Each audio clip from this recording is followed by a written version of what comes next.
Yo, what's up? Jumpa lagi dengan saya, Bayu The EV Man Prakoso. Semua akan listrik pada waktunya.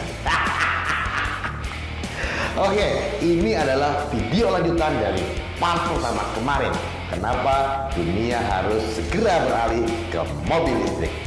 Kalau belum nonton, klik link di deskripsi ya. Alasan kenapa dunia harus segera beralih ke mobil listrik, yang pertama sudah kita bahas kemarin adalah karena bumi sudah kepanasan. Yang kedua, karena minyak bumi nggak bisa diperbaharui. Bensin itu hasil olahan dari minyak bumi, sumber daya yang nggak bisa diperbaharui. Cadangan minyak dunia diperkirakan cuma cukup untuk 40 sampai 50 tahun lagi kalau konsumsi tetap seperti sekarang. Sementara listrik bisa dihasilkan dari berbagai sumber energi terbarukan. Misalnya tenaga surya, angin, air, bahkan panas bumi. Jadi transisi ke listrik itu bukan cuma soal gaya hidup, tapi soal kemandirian energi.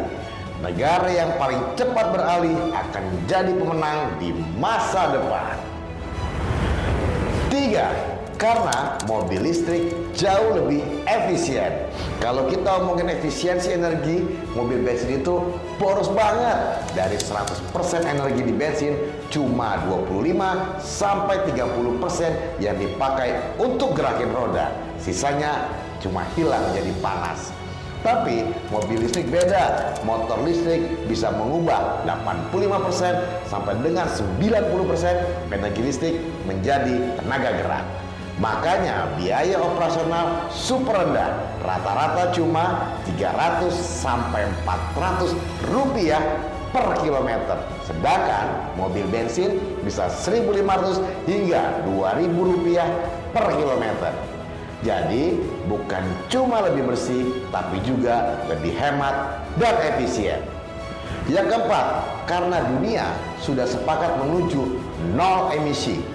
Sekarang hampir semua negara besar udah punya target net zero emission. Uni Eropa melarang penjual mobil bensin baru mulai tahun 2035. Jepang target 100% EV di tahun 2035.